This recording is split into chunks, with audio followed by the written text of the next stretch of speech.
আল্লাহ তাআলা বলে, গোলাম, ও পর্দার অন্তরালের মা, আজ আমরা কত গীবত করে করে ঘুরে বেড়াই।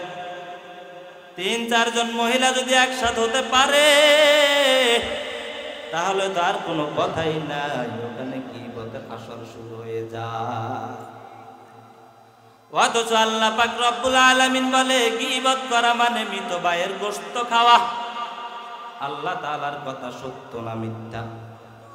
আমি আব্দুর রহমান সাইফি সত্য বলতে পারি, মিথ্যাও বলতে পারি, কিন্তু আল্লাহর কথা কখনো মিথ্যা হতে পারে? কখনো মিথ্যা হতে পারে? অথচ আজকাল আমরা চুরি করাকে গুনাহ মনে করি, ডাকাতি করাকে গুনাহ মনে করি, জিনার কাজ করাকেও গুনাহ মনে করি, কিন্তু গীবত করাকে, সমালোচনা করাকে আমরা কোনো গুনার কাজ মনে করি না। অথচ আল্লাহর নবী বলেন, কিয়ামতের ময়দানে কিছু মানুষ এমন ভাবে উঠবে যারা দুনিয়াতে বাহ্যিক দৃষ্টিতে নেককার ছিল। আল্লাহর নবী বলে, তারা দুনিয়াতে তারা নামাজ পড়তো, রোজাও রাখতো, দুনিয়াতে তারা হজ করত, দুনিয়াতে তারা যাকাতও দিত, দুনিয়াতে থাকতে তারা ওয়াবিনও বাদ দিত না, দুনিয়াতে থাকতে তারা ইশরাক তাহাজ্জুদ কিছুই বাদ দেয় নাই, দুনিয়ায় থাকতে তারা অনেক নেক আমল করেছে।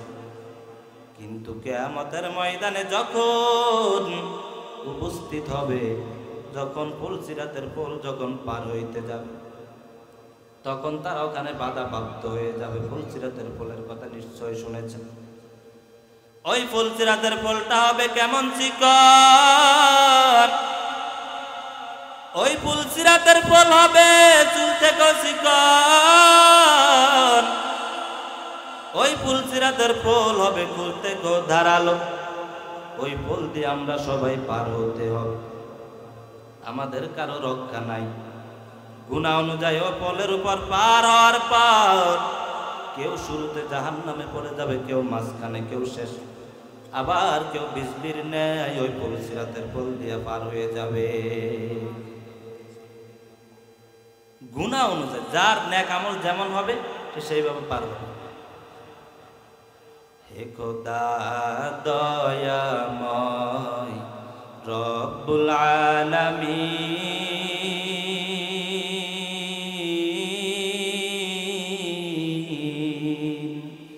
জীবনে মরণে ভয় কি হবে সেই দিন। হে খোদা, হে খোদা দয়াময় রব্বুল আলামিন,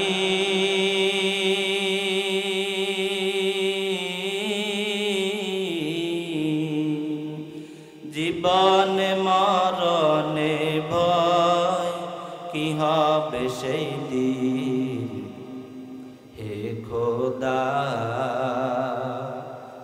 আম্মা বা'দু ফাআউযু বিল্লাহি মিনাশ শাইতানির রাজীম।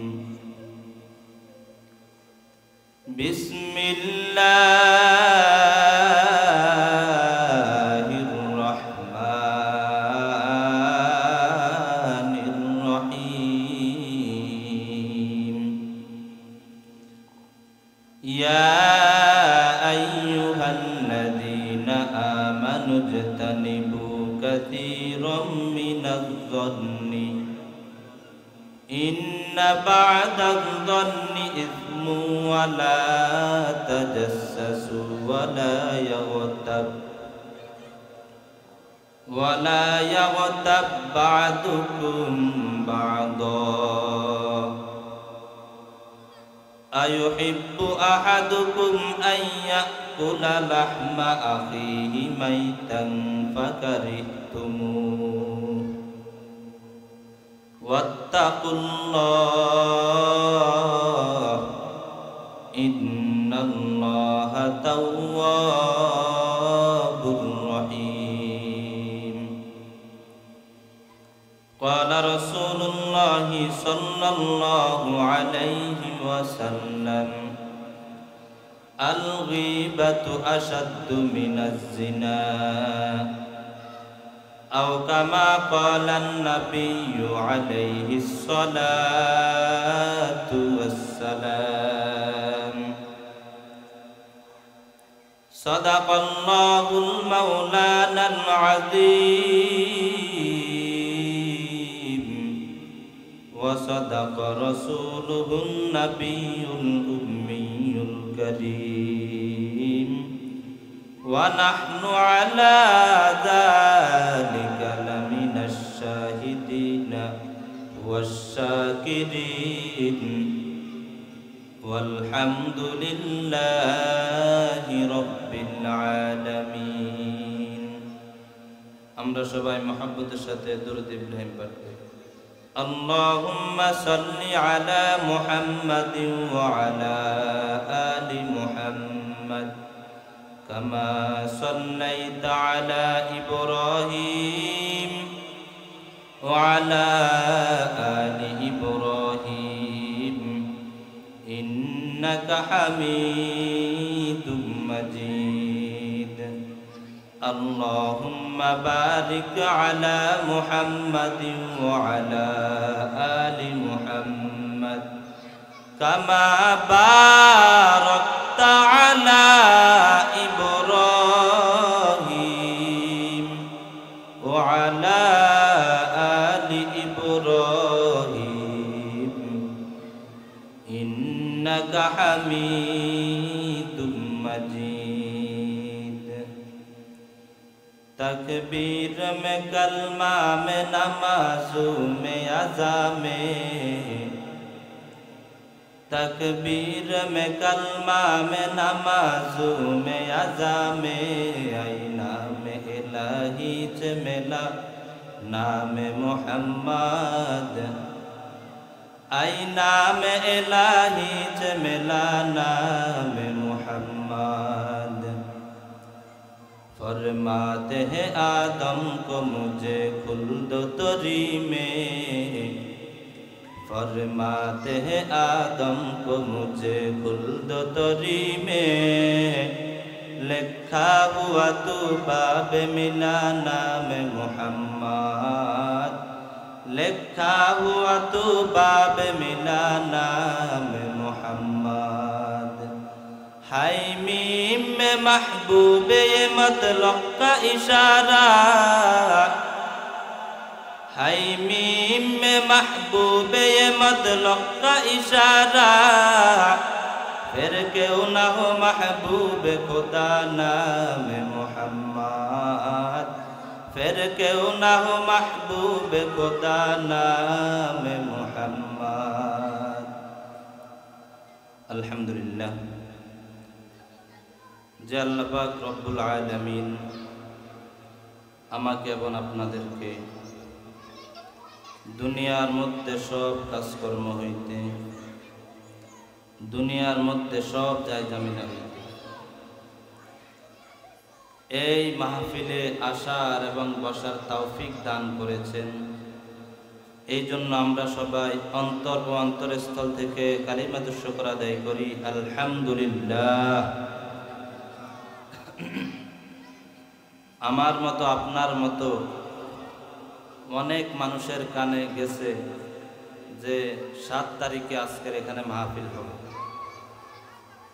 কিন্তু সবার কানে এই খবর পৌঁছার পরও কি সবাই আসতে পারছে? পারে নাই। আবার অনেকে আসতে পারছে। কিভাবে আসতে পারছে? তারা আসছে, তবে ভিতরে বসতে পারে না, মাহফিলের আশেপাশে ঘুরতেছে। কেউ দোকানে বসে আছে, কেউ চা খাইতেছে, আবার কেউ চিন্তা করতেছে দেখি হুজুরে বয়ান শুরু করো, যদি ভালো লাগে, যদি হুজুরের সুর মোটামুটি পছন্দ হয় তাহলে যায় কিছুক্ষণ বয়ান না শুনলো, সুর হলো কিছুক্ষণ শোনার দরকার আছে। কিছু মানুষের আবার এটা চিন্তা। আর কেউ আছে না, আল্লাহর দ্বীনের কথা বলবে, অতএব যাইয়া বসে থাকে। অনুরোধ জানাবো সবার কাছে, যারা এখনো বসতে পারেন না, মাহফিলে যেহেতু আল্লাহ নিয়ে আসছেন, একটু ভিতরে এসে প্যান্ডেলে বসে যান। বলা যায় না আল্লাহ কখন কার উসিলায় কাকে হেদায়েত দান করে। তো আজকে আমি সংক্ষিপ্ত সময়ে আপনাদের সম্মুখে গীবত সম্পর্কে আলোচনা করব। আজ আমাদের সমাজে গীবত আছে না নাই? সমালোচনা আছে না নাই?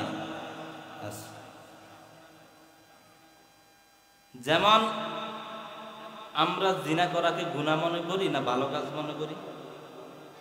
গুনার কাজ মনে করি। এলাকার ভিতর যদি খবর পান যে ওই লোকটা জিনা করছে, সবাই তাকে ভালো জানবে না খারাপ জানবে? সবাই খারাপ জানবে, কারণ সে জিনা করছে।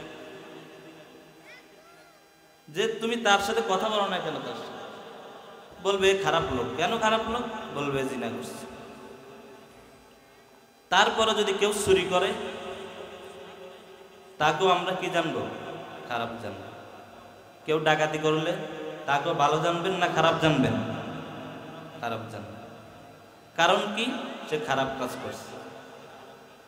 তাহলে আমরা জিনা করাটাকেও খারাপ বুঝি, চুরি করাকেও গুনার কাজ মনে করি, ডাকাতি করাকেও কি মনে করি? গুনার কাজ, খারাপ কাজ মনে করি। কিন্তু গীবত করাকে আমরা কেউ গুনার কাজও মনে করি না, খারাপ কাজও মনে করি না। কথা বলেন ঠিক কিনা? আজ দোকানে পাটে রাস্তাঘাটে সব জায়গায় গীবত, সমালোচনা, মিথ্যা অপবাদ চলে কি চলে না? চলে। কিন্তু যারা গীবত করে তাদেরকে কেউ খারাপ জানে? জানে না। আরো বরং কি গীবত করে সেটা শুনতে চাই। শুনতে কতই না মজা লাগে, একবার শুনলে বারবার শুনতে মন চায়। অথচ জিনা করা যেমন গুনার কাজ, ডাকাতি করা যেমন গুনার কাজ, চুরি করা যেমন গুনার কাজ, তার চাইতেও মারাত্মক কাজ হলো গীবত করা। কারণ আল্লাহর নবী বলছেন, আল গীবাতু আশাদ্দু মিনাজ জিনা। গীবতটা জিনা থেকেও বড় মারাত্মক। কিন্তু আমরা গীবতকে কোনো গুনাহ মনে করি? করি না। আল্লাহ পাক রব্বুল আলামিন বলেন, ইয়া আইয়ুহাল্লাযীনা আমানু জতানিবু কাসীরাম মিনাজ-যন্নি। আল্লাহ পাক রব্বুল আলামিন বলেন, হে ইমানদারগণ, তোমরা মানুষের ব্যাপারে বেশি বেশি ধারণা করিও না। কেন বেশি বেশি ধারণা করবা না? আল্লাহ তাআলা জানাইয়া দেন, ইন্না বাদায-যন্নি ইসমুন। নিশ্চয়ই কিছু ধারণা আছে গুনাহ। আপনি একজনের ব্যাপারে ধারণা করেছেন ওই লোকটা এমন কাজ করছে, কিন্তু পরবর্তী জানা গেছে লোকটা এমন কাজ করে নাই। আল্লাহ বলে তুমি গুনার কাজ করেছো। আজ আমরা অনেকের ব্যাপারে অনেক কিছু ধারণা করে বসে থাকি। খবর নিলে দেখা যায় ওই লোকটা ওই ধারণার কাছে দাঁড়েও নাই। কিন্তু আমরা দোকানে পাটে বসে অমুকের তমুকের গল্প করি, লোকটা এমন করছে। এ আল্লাহর গোলাম, আল্লাহ পাক রব্বুল আলামিন বলেন, ওয়ালা তাজাসসু। মানুষের গোপনীয় বিষয় তালাশ করিও না। একজনের গোপন বিষয় আর একজনের কাছে বলিও না। রে ভাই, এ যুবক ভাই, রাস্তা দিয়ে হাঁটতেছ, মানুষের গোপনীয় বিষয় তালাশ করে করে বেড়াইও না। আল্লাহ পাক রব্বুল আলামিন বলেন, ওয়ালা ইয়াগতাব বা'দুকুম বা'দ। আল্লাহ বলে তোমরা এক অন্যের গীবত করিও না। আয়ুহিব্বু আহাদুকুম আন ইয়াকুলা লাহমা আখিহি মাইতান। আল্লাহ তাআলা বলেন, ও বান্দারা আমাকে বলো তোমরা কি তোমাদের মৃত ভাইয়ের গোশত খাওয়াকে পছন্দ করো নাকি? আল্লাহ তাআলা আবার উত্তর দিয়া দেন, না না ফাকারি তোমরাই তো তা অপছন্দ করো। আচ্ছা বলেন তো দেখি, আমাদের মধ্যে এমন কোন মানুষ আছে নাকি যে মানুষটা তার আপন মৃত ভাইয়ের গোশত খাবে? আছে না?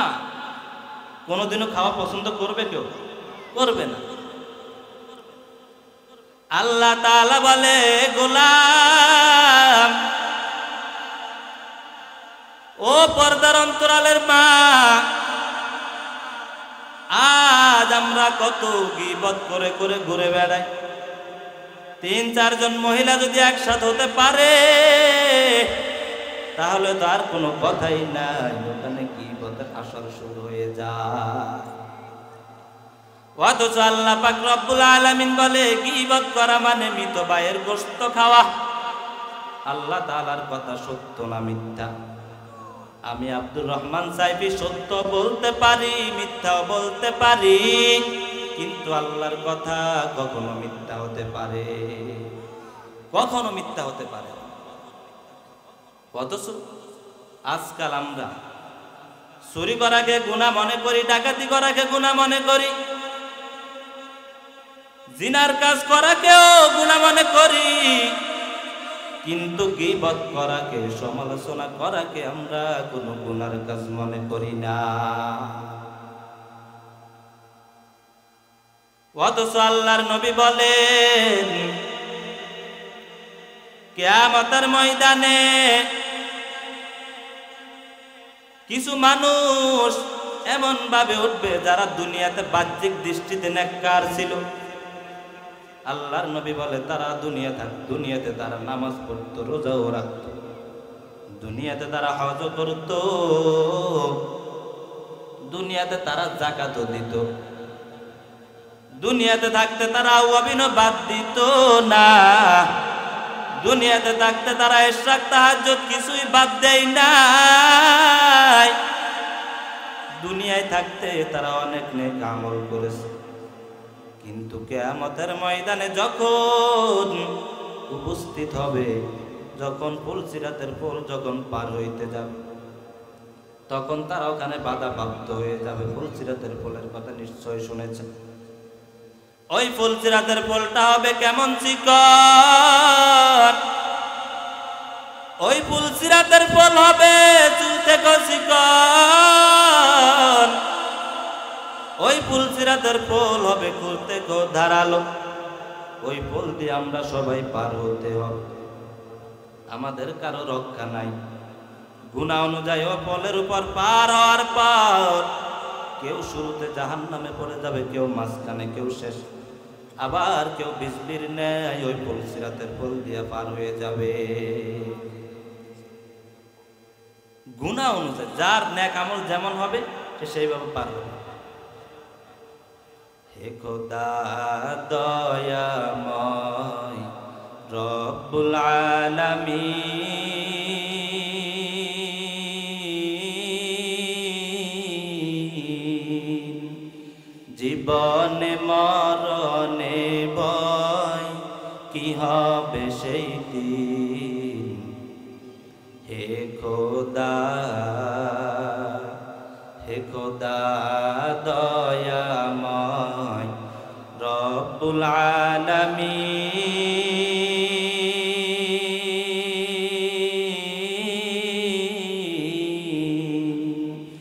জীবনে মরণে ভয় কি হবে সেই দিন। হে খোদা ধরাতে আসিয়া আজি বড়ই অসহায়,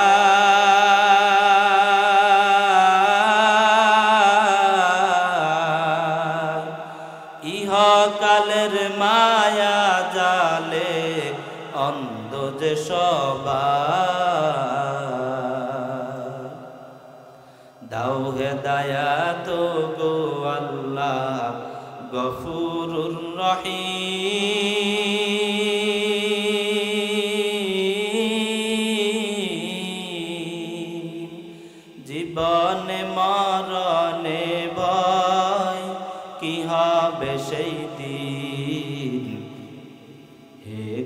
খোদা হে খোদা দয়াময় রব্বুল আলামিন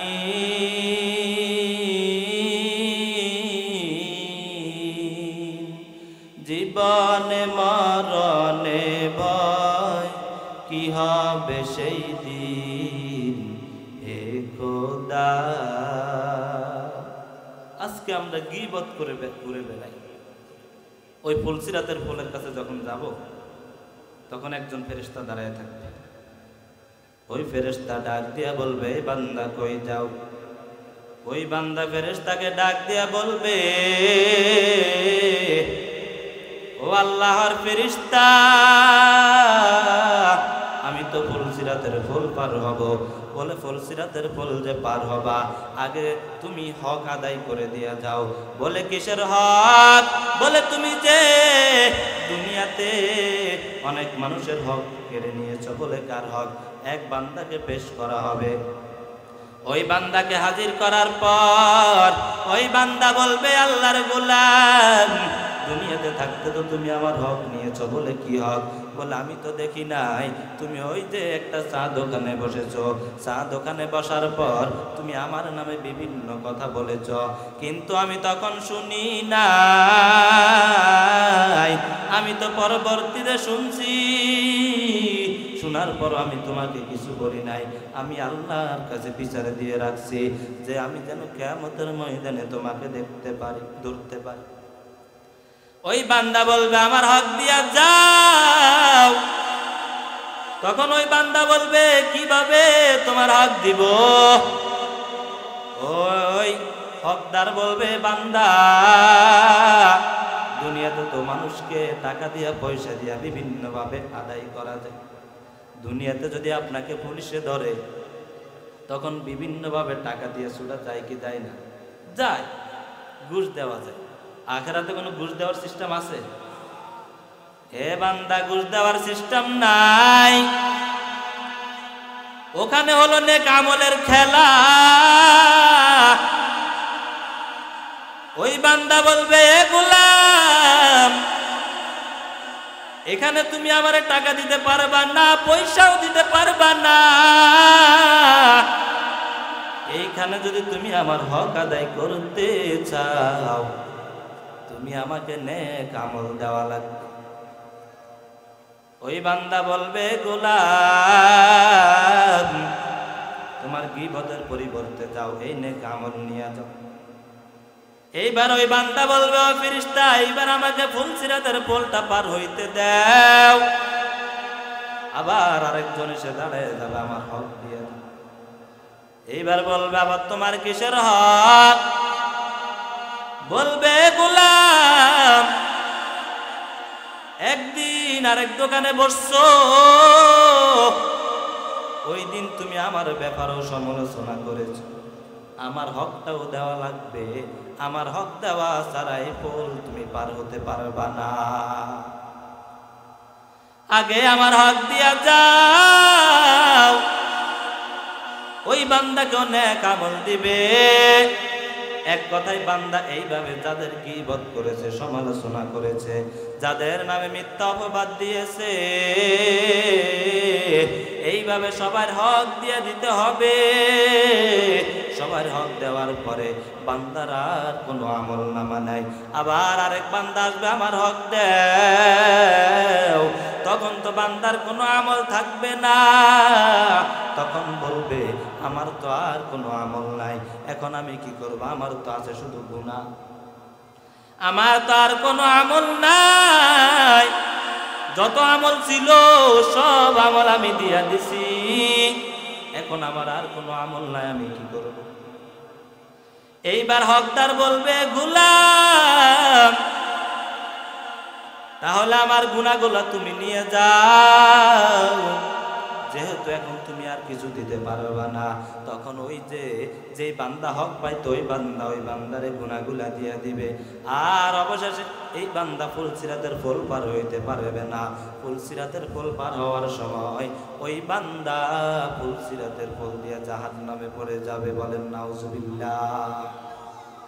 আল্লাহ আমাদের সবাইকে হেফাজত করুন। তাহলে গীবত করে বাঁচতে পারবেন?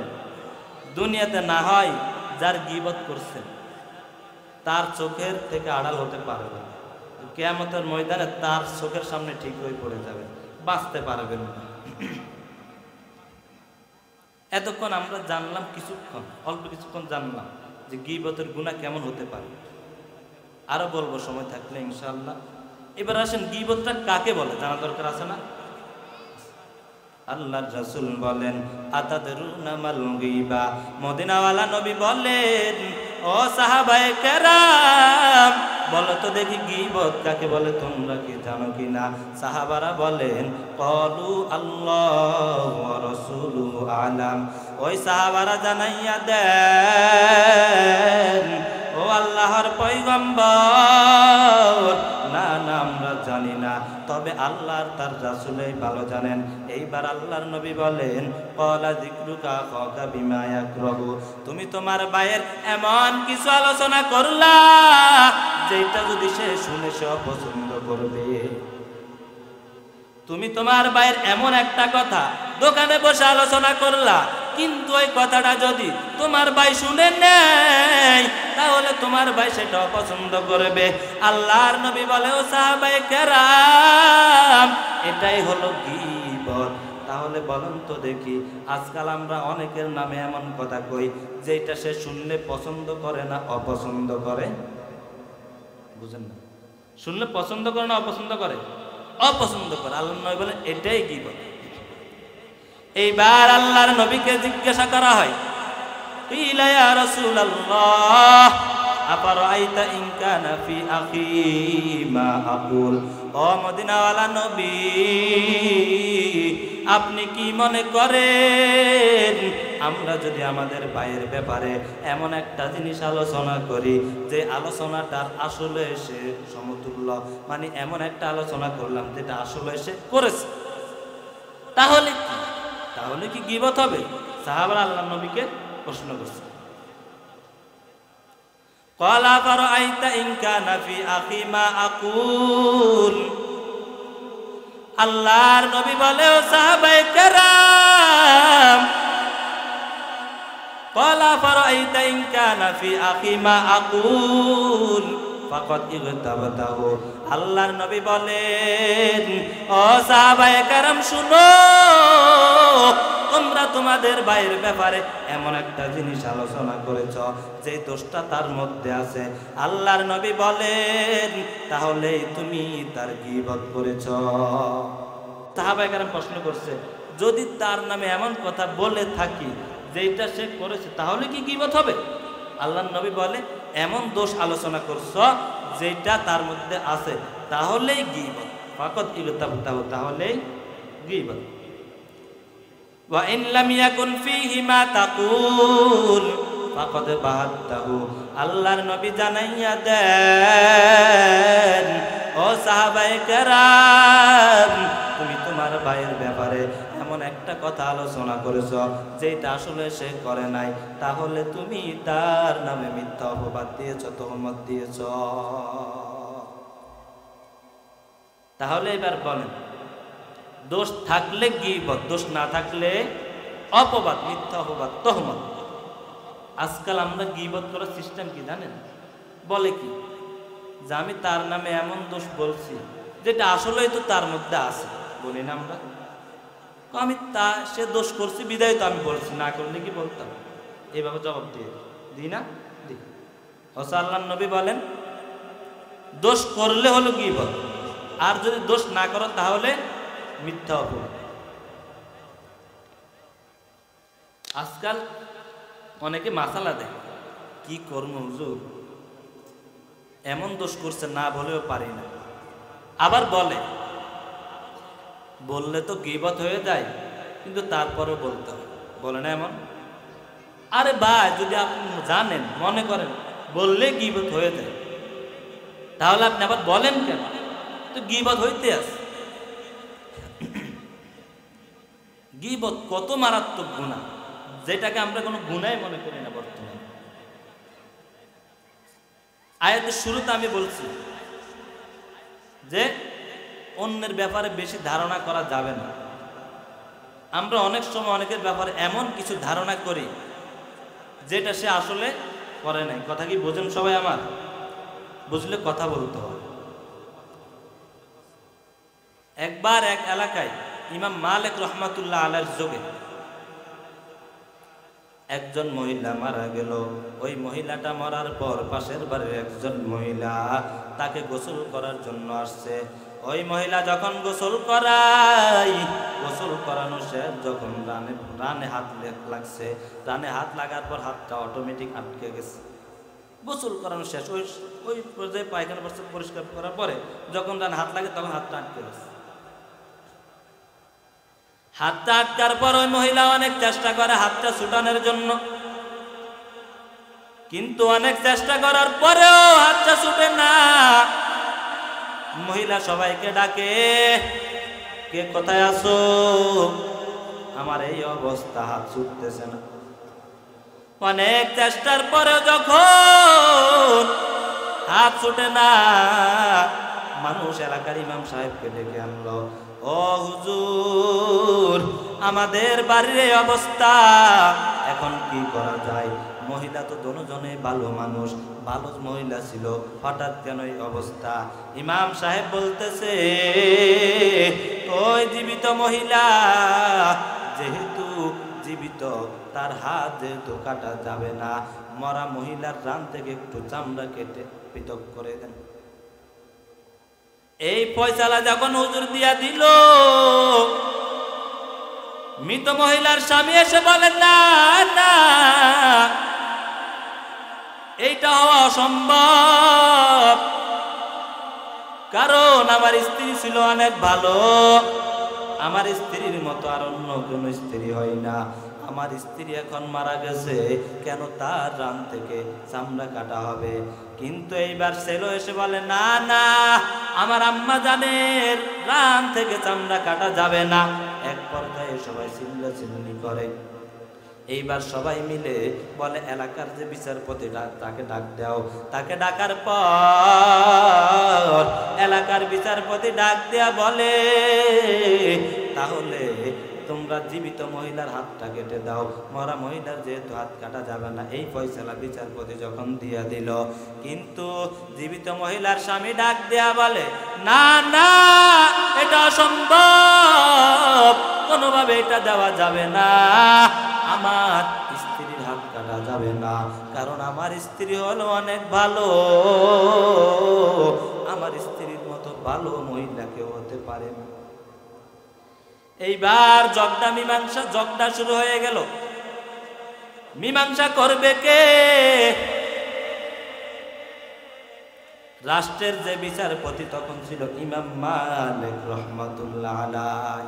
সবাই বলতেছে ইমাম মালিককে ডাকা। ইমাম মালিককে ডাকা হলে আশা করা যায় কোন একটা ফয়সালা বাহির হবে। আর কেন বা হাত আটকেছে এটাও জানা যাবে। ইমাম মালিক রহমাতুল্লাহ আলাইহিকে খবর দেওয়া হলো। ইমাম মালিক রহমাতুল্লাহ আলাইহি এসে উপস্থিত হয়ে গেলেন। উপস্থিত হওয়ার পর ইমাম মালিক রহমাতুল্লাহ আলাইহি পর্দার আড়াল থেকে দুজন মহিলাকে জিজ্ঞাসা করতেছে, ও আম্মা জানেরা, একজন মহিলাকে জিজ্ঞাসা করতেছে, ও আম্মা জানেরা, বলেন তো দেখি আপনি এর ব্যাপারে কোনো খারাপ কিছু জীবিত থাকতে, সে জীবিত থাকতে বলছেন কিনা? ওই জীবিত মহিলা বলেন, না না, আমি তাকে কখনো কিছু বলি নাই, তার ব্যাপারে কখনো কোনো গীবত করি নাই। কিন্তু ইমাম মালিক বলে, ও আম্মা জান, ঠিক করে বলেন। বলে, না না, আমি বলি নাই। এইবার ওই মৃত এবং জীবিত দুজনের স্বামীকে ডাকা হলো। দুজনের স্বামীকে আড়ালে নিয়ে বলে, ও আল্লাহর গোলাম, দুজন বলেন তো দেখি আপনাদের স্ত্রী কেমন? প্রথমে একজনকে ডাকছে, আলাদা করছে, মৃত মহিলার স্বামীকে বলতেছে, বলেন তো দেখি আপনার স্ত্রী আপনার কাছে জীবিত থাকা অবস্থায় কেমন ছিল? ওই মৃত মহিলার স্বামী ডাক দিয়া বলে, ইমাম মালিক, আমার কাছে আমার স্ত্রী অনেক ভালো ছিল, আমার স্ত্রীর মতো দ্বিতীয় আর কোন স্ত্রী হইতে পারে না। বলে ভালো করে বুঝে শুনে বলেন। বলে হ্যাঁ ভালো করে বুঝে শুনে বললাম। এইবার জীবিত মহিলার স্বামীকে ডাকলো। এইবার তাকে বলে, ও আল্লাহর গোলাম, তোমার স্ত্রী তোমার কাছে কেমন? বলে আমার স্ত্রীও আমার কাছে অনেক ভালো। আমার স্ত্রী কখনো আমার সাথে কোনো অন্যায় করে না। দোনোজন স্বামীকে ডাক দিয়া জিজ্ঞাসা করার পর বললে আমাদের দোনোজন স্ত্রী কি ভালো? 100-তে 100 ভালো। আচ্ছা বলেন তো দেখি, আমাদের মধ্যে যাদের স্ত্রী আছে এদের 100 জনকে জিজ্ঞাসা করলে 95 থেকে 97 জনে বলবে না আমরা আমাদের স্ত্রীদেরকে নিয়ে অনেক অসুখী আছি। কথা বলেন ঠিক কিনা? কেউ বলবে যে 100-তে 100 খুশি? বলতে পারবে না, আমার মনে হয় না কেউ বলতে পারবে। অনেকে জিজ্ঞাসা করি যে ভাই কেমন আছে? বলে হুজুর আলহামদুলিল্লাহ খুব ভালো আছে। আমি কি হয় দেখতেছি আলহামদুলিল্লাহ টাকা পয়সা বাড়ি গাড়ি মোটামুটি ভালোই আছে। বলে না হুজুর, টাকা পয়সা আছে ঠিক, বাড়ি গাড়ি আছে ঠিক, তবে ঘরে অনেক অশান্তি, ঘরে অনেক অশান্তি। হযরত আল্লাহর নবী বলেন, কোন মহিলা যদি মারা যাওয়ার পর তার স্বামী যদি বলে আমি আমার স্ত্রীর উপর খুশি, আল্লাহর নবী জানাইয়া দেন আল্লাহ পাক ওই মহিলাকে জান্নাত দান করে দিবে। কিন্তু আজকাল এমন স্বামী পাওয়া অনেক কঠিন। এইবার ইমাম মালিক রাহমাতুল্লাহ আলাইহি ওই মহিলার কাছে চলে গেলেন। পর্দার আড়াল থেকে জিজ্ঞাসা করে, আম্মা জান ঠিক করে বলেন আপনি দুনিয়াতে তাকে জীবিত থাকতে কোনো কষ্ট দিয়েছেন কিনা? শিকার যাইতেছে না, শিকার যাইতেছে না। ইমাম মালিক রাহমাতুল্লাহ আলাইহি বলেন আপনি তার সাথে যদি কোনো অন্যায় না করেন, কোনো গুনাহ যদি দুনিয়াতে সে জীবিত থাকা অবস্থায় না করেন, এমন তো হওয়ার কথা না। অবশেষে ওই মহিলা এবার শিকার যায়। ও ইমাম মালিক তাহলে এবার ঘটনাটা শুনেন। কাঁদতে কাঁদতে কাঁদতে কাঁদতে এবার বলতেছেন, ও ইমাম মালিক আমি যখন তাকে গোসল দিতেছি, গোসল দিতে দিতে হঠাৎ করে আমার মনের মধ্যে তার ব্যাপারে একটা ধারণা চলে আসে। ইমাম মালিক রাহমাতুল্লাহ আলাইহি বলতেছে, বলো কি ধারণা করছো? বলে জীবিত সে থাকা অবস্থায় আমি একদিন দেখলাম সে তার ভাইয়ের ছেলের সাথে একটা রুমে গেল, ঘরে গেল, কেউ ছিল না। আমি ধারণা করলাম সে জানি তার সাথে কি করেছে। আমি তাকে গোসল দিতেছি আর এই ধারণা করতেছি। এই ধারণা করতে না করতে আমার হাতটা রানে আটকে গেল। এইবার ইমাম মালিক বলেন ঘটনা তো আসলে এই জায়গায়, কারণ সে তার ভাইয়ের ছেলের সাথে তো খারাপ কিছু করবে না। ভাইয়ের ছেলে মানে নিজের ছেলের মতোই, সে রুমে গেছে, খারাপ কিছু নাও তো করতে পারে। তুমি তার ব্যাপারে কেন ধারণা করছো? এই কারণে অবস্থা হয়েছে। অতএব তুমি অন্যায় করেছ।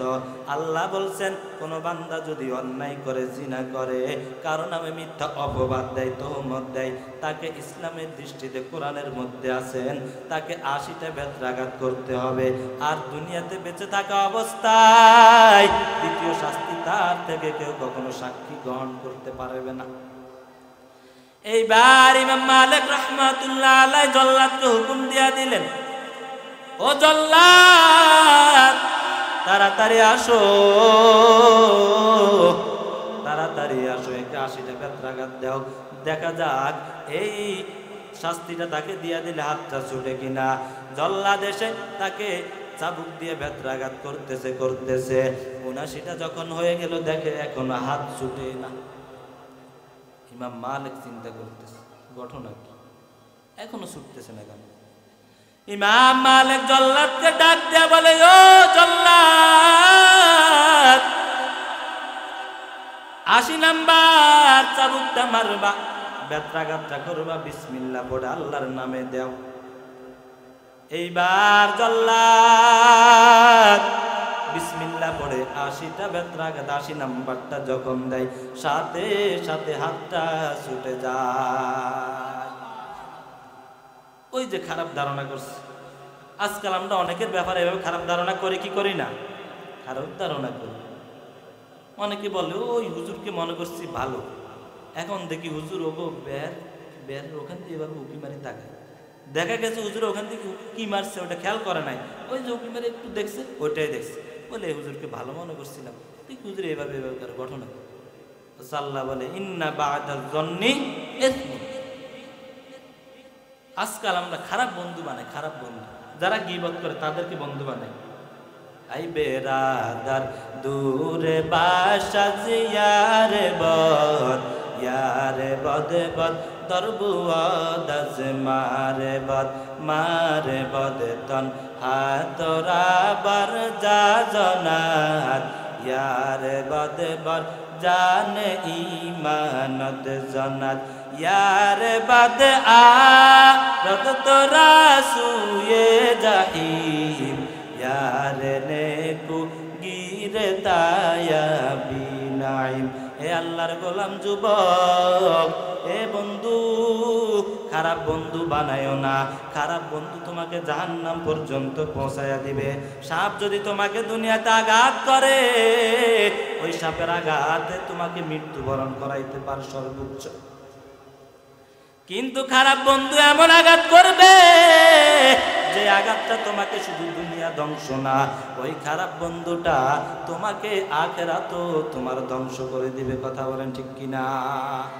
এই জন্য খারাপ বন্ধু বানানো যাবে না, যারা গীবত করে তাদের সাথে চলা যাবে না। আপনি যদি সমাজের মধ্যে এমন সিস্টেম চালু করে দেন যারা গীবত করে তাদের সাথে চলবো না, এ আল্লাহর গোলাম এক পর্যায়ে যদি এমন চালু হয়ে যায় সিস্টেম, দেখবেন কেউ আর গীবত করবে, কেউ আর গীবত করবে না। আপনি দোকানে বসছেন, দোকানে যদি আপনি দোকানদার হন, দোকানে আপনার কাস্টমাররা বসছে, প্রতিটা দোকানদার যদি এই সিস্টেমটা চালু করে, কাস্টমার বসার পরে কাস্টমাররা সবাই কি করতেছে? গীবত করতেছে, গীবত করছে। দোকানদার যদি বলে এই সাবধান, গীবত করা যাবে না, যদি গীবত করেন এখানে বসে সমালোচনা করেন, আমার দোকানে বসার দরকার নেই। তবে এমন দোকানদার পাওয়া যায় কিনা জানি না।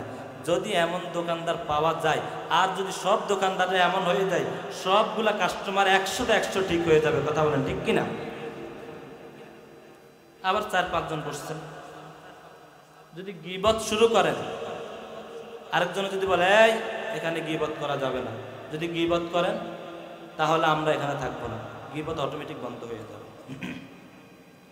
কিন্তু আমরা তো গীবত করতে মজা পাই, শুনতে মজা পাই। আনাস রাদিয়াল্লাহু তাআলা আনহু থেকে বলেন, আনাস রাদিয়াল্লাহু তাআলা আনহু বলেন, আল্লাহর নবী যখন মেরাজের রাতে ঊর্ধ্ব জগতে চলে যায়, ওই ঊর্ধ্ব জগতে যাওয়ার পর আল্লাহর নবী দেখতে পায় এক বান্দা নিজের গালে নিজে এইভাবে আশ্রাইতেছে। আল্লাহর নবী জিব্রাইলকে বলতেছে, ও জিব্রাইল ভাই, এই লোকটা কেন এইভাবে নিজের গাল নিজে আশ্রায়? এইবার বলতেছে, এই লোকটা দুনিয়াতে থাকতে মানুষের গোশত খেত। কি খেত? মানুষের গোশত। আল্লাহর নবী বলে মানুষের গোশত আবার খায় কিভাবে? এইবার জিবরাইল আমিন বলে, ও পয়গম্বর, দুনিয়াতে মানুষের গোশত খেত মানে সে দুনিয়ায় থাকতে মানুষের গীবত করত, আর এটাই হলো মানুষের গোশত খাওয়া।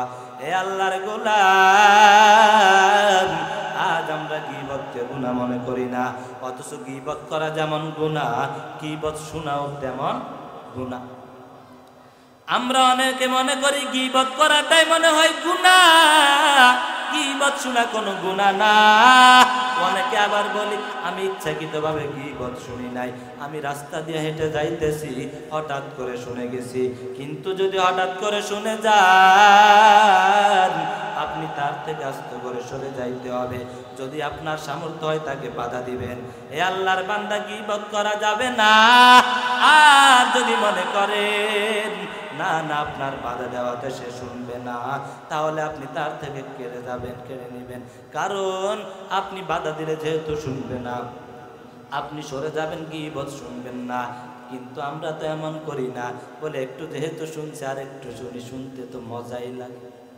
আর একটু শুনি, সমস্যা কি? যে হুজুরা বলছে গীবত করাই না গুনাহ, গীবত শোনা তো গুনাহ নেই, একটু গীবত শুনে নি। না, গীবত করা যেমন গুনাহ, গীবত শোনাও তেমন গুনাহ। আপনি সারা রাত ইবাদত বন্দেগী করেন, সারা রাত তাহাজ্জুদ পড়ছেন, নফল পড়ছেন, সারা রাত্র ইবাদত করছেন, কিন্তু সকালবেলা যদি আপনি কোনো একজন মানুষের যদি একটু গীবত করেন, সারা রাতের ইবাদত বন্দেগী শেষ, কোনো লাভ নেই। আশরাফ আলী থানভী রহমাতুল্লাহ আলাইহি একটা ঘটনা উল্লেখ করছেন, বলবো? আমার কোনো বানানো গল্প না, কিচ্ছা কাহিনী। আশরাফ আলী থানভী রহমাতুল্লাহ আলাইহি বলেন, এক ব্যক্তির একটা বদ অভ্যাস ঘোড়া ছিল। ওই ঘোড়াটার বদ অভ্যাস ছিল, যখন মলমূত্র ত্যাগ করত তখন সে পিছনে গিয়ে আবার গন্ধটা শুকে নিত। ওই বান্দার গোড়া দিয়া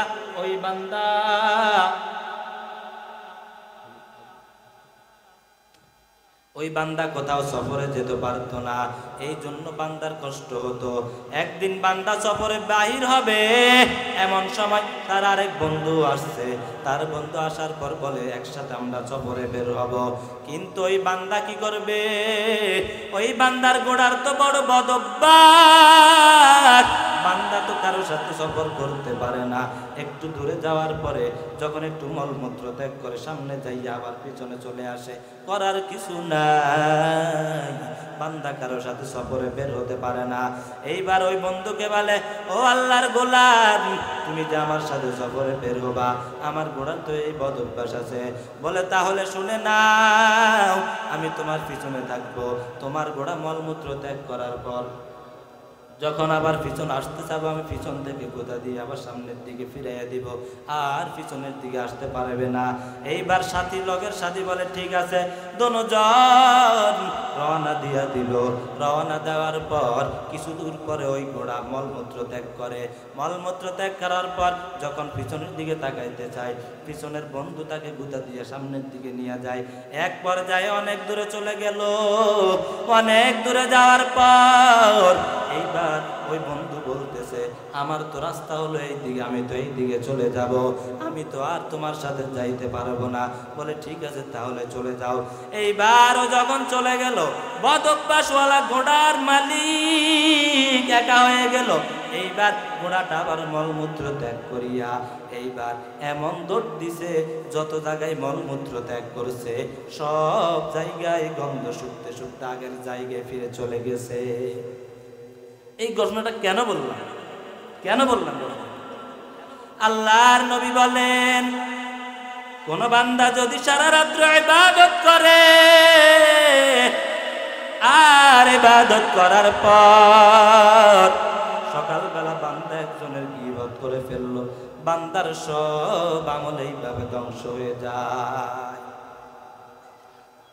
এই জন্য তো আল্লাহর নবী বলেন, আল গীবাতু আশাদ্দু মিনাজ জিনা, গীবতটা হলো জিনা থেকেও বড় মারাত্মক গুনাহ।